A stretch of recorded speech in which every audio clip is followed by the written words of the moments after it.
Par exemple, juste pour que t'aies vraiment le contexte, dans la main d'avant, je te disais que si le mec il avait As, admettons sur un board As-X, je disais que s'il avait As-Roi, As-Dame, il allait bet cher directement, ou en tout cas mettre des sizing assez conséquents et continuer flop turn, et du coup j'allais pouvoir give up. Si il était plutôt dans une dynamique où cette fois-ci il allait check, ça allait plutôt représenter des weak, et du coup j'allais check, attendre qu'il recheck et ensuite mettre de la pression pour faire fold valet-valet, dame-dame, roi-roi. Tu vois, j'ai besoin d'un plan de jeu clair à ce niveau-là. Mais déjà, si sur un bet cher, il va quand même représenter pas mal de valet-valet plus. Sur un bet small, on peut envisager le raise, je pense. Ça tout dépend de son size.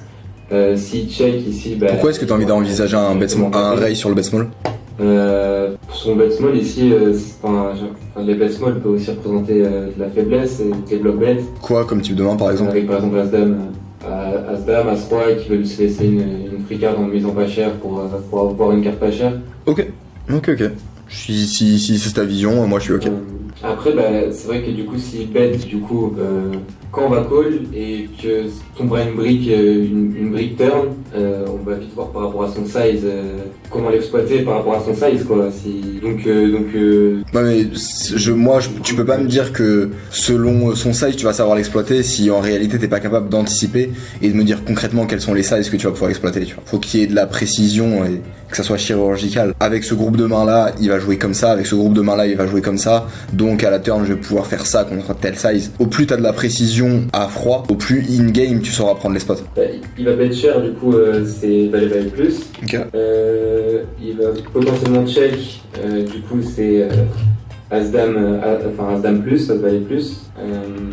Bon, c'est pas sûr non plus. Il va bet small, du coup, il va peut-être plus check bet small, du coup ses mains comme c'est Broadway. Ok. C'est Broadway à 6. Donc du coup, dans mon optique, ça va être de call. Contre quel size? Call au flop déjà. Contre un size qui est small. Ok. Et contre un size qui est big? Pardon? Contre un size qui est big? Contre un size qui est big, je pense qu'on peut fold tranquille. Ok. Parce qu'on peut, on a combien de stack size? Lui, il a combien de stack size? 1005. Contre un size qui est big, on peut aussi lui mettre énormément de pression. Ici, on a aussi toutes les PP qui ont fait le brelan ici. Donc on peut aussi transformer en bluff et just call face à un. Du coup, si je change un peu mon point de vue, face à un big size, du coup, je peux envisager le call pour lui mettre énormément de pression sur la turn. Ça tombe une brique. Donc tu transformes en bluff? Bet small, je transforme en bluff sur un big size. Ok. Donc si par exemple on fait le spot, le pot il fait, admettons le pot il fait 120, tu bets 80, il bet 80 au flop, tu call turn 2 et il te continue à t'envoyer un parpaing là-dessus, tu prends le spot de raise. Ouais. Je pense que le spot de raise peut être pas mal ici. Je pense que si par exemple il met 60, je call. Non, au flop par exemple au flop il met 80, je call. Le pot va faire 120, 16, 120, 280. Après il envoie peut-être 100, 150. Je le clique.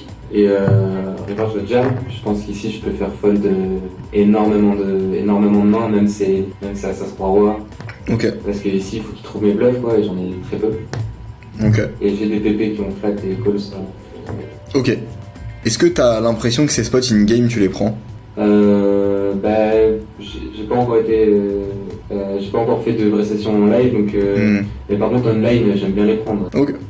Ok, vas-y, très bien. Bah écoute, top pour ça. GG pour ta participation, c'est cool, et même si c'est un exercice qui est pas facile, c'est ce qui fait la div, donc GG à toi. Ce que je vous invite les gars, c'est qu'on passe à quelqu'un d'autre, et quelqu'un va continuer la main. Merci les gars, et ciao. Avec plaisir. Avec plaisir. Les notes, qui n'est pas le vrai les notes. Qui n'est pas le vrai. En fait, c'est même pas les notes, c'est less notes. Non, mais c'est un scam. Ouais, c'est un scam. Un poster, va. Non, c'est un poster, moi.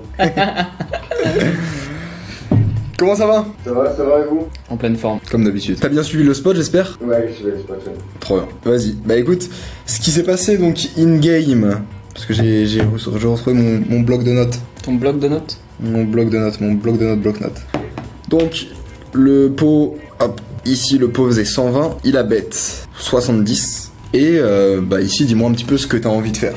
Et c'est quoi ton plan de jeu? Là, il s'est mettre concrètement, tantôt j'ai mis que je voulais bet small pour voir sur quelle perte sa range il avait, pour avoir plus de clairvoyance. Mais comme c'est lui qui a qui a 3 bêtes, en fait, une bête, moi je pense pas que c'est une meilleure solution. Ouais. Après, moi concrètement, comme il connecte pas le board, on aura beaucoup plus de clairvoyance sur sa main, donc il bet 70, c'est un size assez cher je trouve. Je pense que l'idée de clic était bonne, pour voir sa réaction, mais bon c'est un peu facile, pour voir sur quel type de range il est, s'il est sur ses assassins, soit roi, valet, valet. Tu penses qu'il fait quoi quand tu cliques avec ses genre 2 dames, 2 rois, 2 as? Il est pas bien dans ce spot concrètement, parce que c'est pas un board qui percute, il percute pas du tout le board, donc il est pas bien concrètement. Je pense qu'il est just call. Parce que du coup tu dis que tu cliques pour gagner un peu en clairvoyance, mais du coup en quoi ça te fait gagner en clairvoyance? Parce que s'il a ses paires premium, il va d'office nous 4 bêtes. Parce que là, tu viens de me dire du coup qu'il les collait. Non, c'est valet plus, il les colle. Il les relance, mais c'est As-Dame, As-Roi. Il va nous les coller. J'ai pas entendu votre discussion. J'étais en train d'essayer de mettre un emoji sur le message de MK, mais j'ai pas réussi. T'es en train des conneries à côté. Par rapport au fait de clic, le fait qu'il va nous 3 bêtes, c'est 2 dames plus, et just call, c'est As-Roi, As-Dame. Moi, j'ai l'impression qu'honnêtement, à clic, on gagne pas en clairvoyance. Ouais. Et que ses mains comme 2 dames plus, il va jamais nous revenir dessus. Ouais. Après ça c'est, encore une fois c'est un autre sujet, c'est un sujet de thinking de profil. Mais en réalité, s'il pense que ça lui met de la clairvoyance, c'est que le thinking est bon, c'est juste que réellement le fil va pas bien réagir à ça. Mais en réalité les mecs ils vont plutôt être scary sur ce genre de board avec autant de profondeur et ça va très peu mettre l'argent au milieu. Ok, ici c'est quoi ton... En fait, ce qui est intéressant, c'est que tu cherches à établir quelle est sa range forte et quelle est sa range faible. Mais maintenant, j'aimerais que tu me dises comment tu joues le coup. Si t'es sûr à 100% qu'il a paire de dames plus. Je suis sûr à 100%. Il bat 14, s'il bat 2 dames, si je suis presque sûr qu'il a 2 dames plus. Ouais. Je dis je. Ok. Ça va être dur à voir après les updates qu'on a, mais sinon, il va falloir que je touche à 10. Et pour toi, on peut pas juste lui faire fold sa main quoi qu'il arrive, dans le sens où on a beaucoup de profondeur, c'est un board qui percute pas. En perçu, on a call puis call encore. C'est quand même un board qu'on percute bien de notre côté. Qu'est-ce que t'en penses de ça? Ouais, lui mettre plus de pression, ça peut être envisageable. Après, je me pose pas encore ce genre de questions parce que je gagne pas encore, donc c'est pas encore à mon niveau en fait, ce genre de play en fait. Ouais, ils sont importants. Ils sont importants parce que tu comprennes l'intérêt réellement de ce genre de bluff, c'est de mettre le gars dans une position inconfortable où en réalité t'es toujours capable de lui mettre de la pression. Et en fait qu'il se sache aussi que, tu vois, quand il a des mains fortes, ça fait que quand toi tu vas toucher un brelan, tu vas pouvoir plus rentabiliser et tu vas pouvoir te servir de la dynamique. Donc ici ce qui s'est passé dans le coup, c'est que j'ai call, parce que je préfère jouer en check call into check raise. J'ai pris beaucoup de spots de bluff contre le gars, j'ai chaud beaucoup de bluff, il y a une grosse dynamique entre nous et vraiment j'ai pris trop de spots. Et c'est des spots qui marchent extrêmement bien quand il n'y a pas de dynamique. Par contre quand il y a une image qui commence à se créer, c'est un poil plus compliqué. Mais pas non plus impossible. Faut juste prendre la line de bluff par des lines plus intelligentes, des lines qui répent un peu moins bluffy. C'est pour ça que j'aime bien check call into check raise. Pour check raise laisse son 2 barrels et ça fait un peu en mode où on l'attrape et maintenant on met le raise. Il peut facilement se dire que si on avait un flush draw, un monster draw, on aurait raise directement dès le flop. Donc call, ça fait turn ça fait un 6. Tu check. Ici, check. Et river, c'est quoi déjà? C'est pas une doublette? Ah, je crois que c'était un 2. River, je crois que c'est une doublette, moi. En tous les cas, c'est une low. Sur le téléphone. River, c'est la doublette. Non, c'est une high. En gros, River, c'est un 9. C'est un 9, mais en fait, le board est plus low dans la réalité, mais bref. Donc, River, c'est un 9. Et donc, moi, la question, c'est comment est-ce qu'on joue là-dessus? C'est quoi la line la plus intéressante? Donc, sur la River, après les checks, ou alors je prends la turn et puis River, sécurité. Non, après que c'est check turn.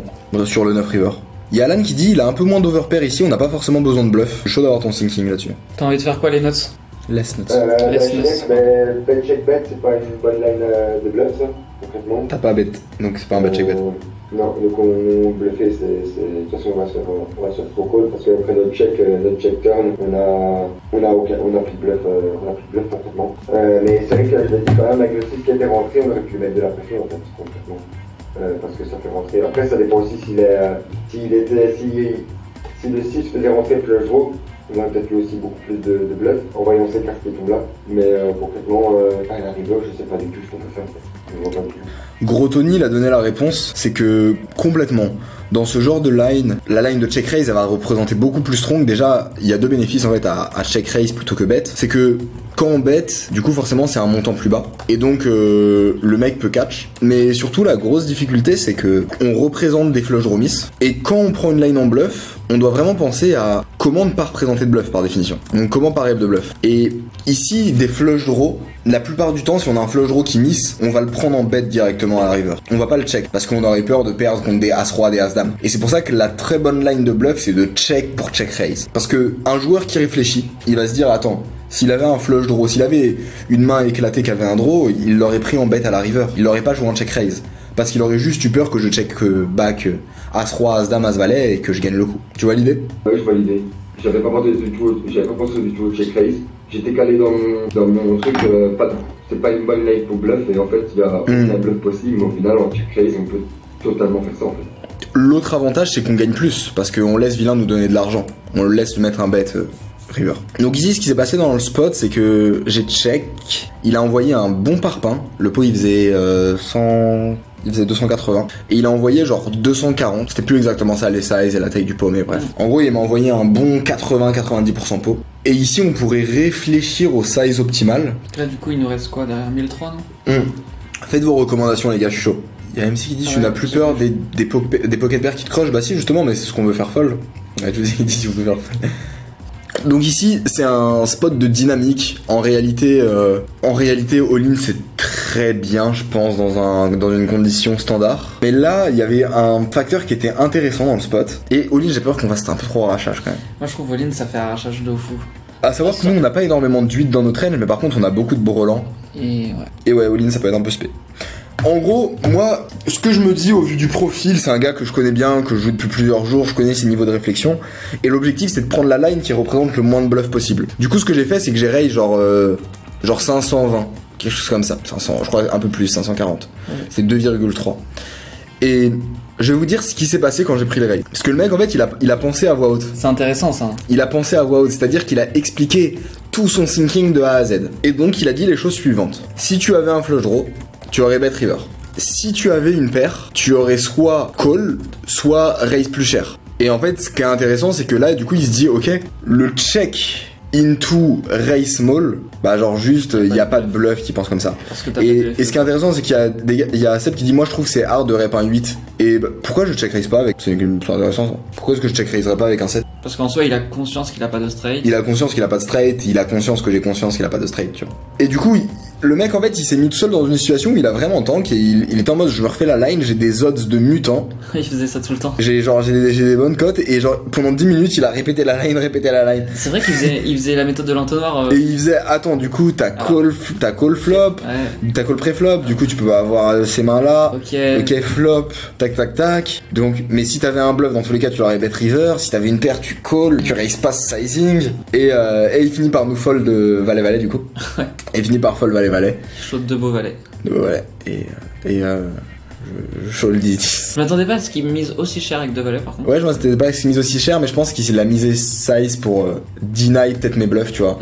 Peut-être plus m'inviter à catch. Mais on a des dinas, on s'est mis des spots et tout, du coup il... C'est ça s'overbet et tout. Ouais, du coup il veut peut-être me value sin parce qu'il pense que je vais trop catch. Ouais. Enfin, et donc c'est intéressant, en fait ce spot je trouve que c'est un bon exemple de... Comment est-ce qu'en comprenant le process de réflexion du joueur adverse, on peut vraiment gagner beaucoup d'argent. Et ça, typiquement, c'est un joueur qui, en réalité, a une bonne lecture, mais par contre, on l'atomise parce qu'en fait, on comprend comment il réfléchit et on se contre-adapte en perma, et du coup, genre, c'est... Surtout quand il dit ses thinking about, quoi. Ouais, surtout quand il dit ses thinking. Ça aide.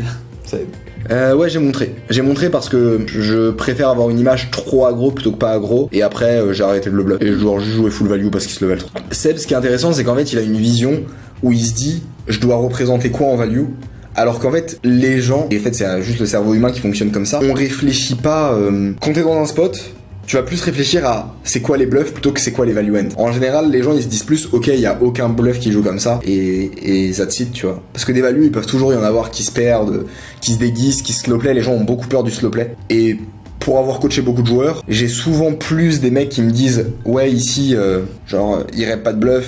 Enfin en fait les gens pensent plutôt en mode il rep pas ça donc il a toujours un truc bien plutôt que il a toujours une main forte. En fait c'est plus impactant de prendre une line qui n'a pas de bluff plutôt que de prendre une line qui a beaucoup de valeur. Parce que quand genre juste ton pattern de bet il a pas de bluff, bah il a pas de bluff point et les mecs ils aiment pas catch. Et du coup c'est des spots vraiment cool. On dit est-ce que tu prends ce bluff vs un profil fiche CS?